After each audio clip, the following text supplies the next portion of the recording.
Hey there, Python enthusiasts. Welcome back to the channel where coding isn't just about writing lines of code, it's about writing lines of code with flair.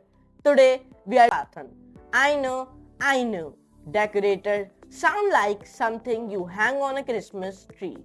But trust me, they are way cooler than that.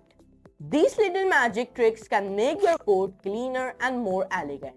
So, if you're ready to learn how to decorate your classes in the way that I will make you look like a Python wizard, or at least make your code look like one, hit that like button and let's move computer screen and let's do a coding with laughing it. Guys, now let's talk about in the Python what is the shallow and deep copy operations in Python object oriented programming.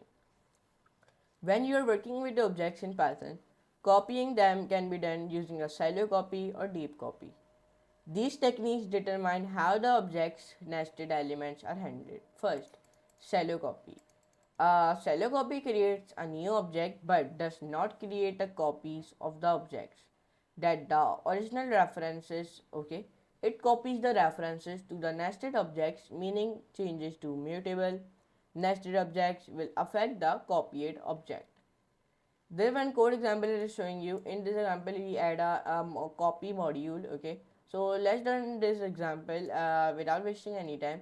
Copy it and let's create a one window, and this is our first video in the new year. Okay, so click onto the new file. The shortcut key is control all windows, and so I'm making a file by the name of index.py, and I'm saving this file in my documents, create and yes, and then paste it. Now, first of all, in the 9th line here we create one original object. Then in the 12th line here we use the shallow copy, and in the 15th line here I am modifying the mutable attribute in the original object. So here in the 79 I am reading, swimming and cycling, and in the 18 line here I am reading, swimming and cycling. Now it give me reading, swimming, and now original hobbies: reading, swimming, and cycling. Shallow copied hobbies: reading, swimming, and cycling. Here you can see it. This is called a shallow copy. So what is the deep copy? A deep copy creates a new object and recursively copies all objects within it. This means that changes to nested mutable objects and the original will not affect the copied object. This is one example it is showing you. So let's run this example.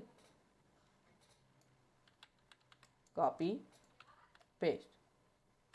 Now this now in the 9 line it give me the original object, and in the 12 line here use the deep copy, and in the 15 line here I'm modifying the mutable attribute in the original object.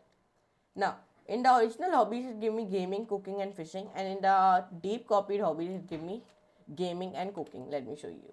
So here you can see it. Now key differences: expect copy type.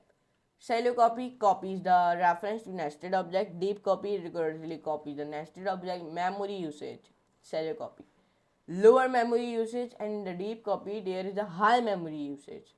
Okay, and in the impedance the shallow copy changes to mutable objects, affect both copies, and in the deep copy it changes to mutable objects, do not affect each other. Conclusion: use shallow copy when you want a quick copy but don't mind shared mutable objects.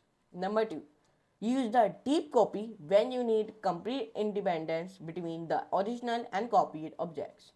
So, I hope you enjoyed this video. In today's video, I talked about what are the shallow and deep copy operations in Python object-oriented programming. If you like this video, so please like, share, and subscribe, and don't forget to all the notification while also for these type of videos. So come onto my channel by the name of Rayyan, okay, like you all know, and then click onto my channel, and please we are very near to 5,000 subscribers, and this is our 200 video of the Python.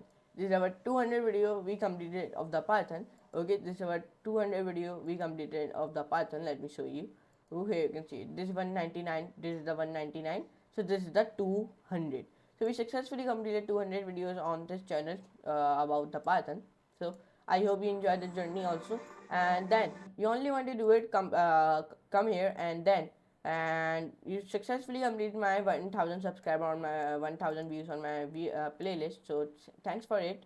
But now I give the outro of this video in the big screen, so let's come to the big screen and let's give the outro of this video. So let's come to the big screen and let's give the outro of this video. You have it, folks. That's how you can add some flair to your classes using OOP decorators in Python. I hope you now feel like a decorator pro. If you found this video helpful or just enjoyed the ride, be sure to hit that like button or subscribe for more Python fun. Got any question or want to see more cool Python tricks? Drop a comment below and I will catch you in the next one. Until then, happy coding and keep decorating your code.